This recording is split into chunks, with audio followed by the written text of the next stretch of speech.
So it rained really hard today. I was not here, but it's been raining some when we were playing foosball. And I was curious, how bad did the water get right here? Because our idea was to block the water with this that might be splashing up. And lo and behold, it's dry. So that's excellent. It's dry all the way around. It's dry over here. Maybe on the other side there's some dampness. No, it's dry even there. So the whole thing is dry. So that's very good. And that was a really hard rain for like 5 or 10 minutes today.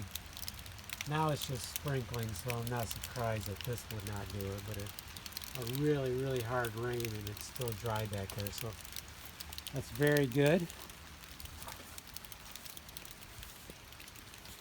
I wish there was more overhang here, but if we do that on each of the posts, that'll help. Okay, call it a night.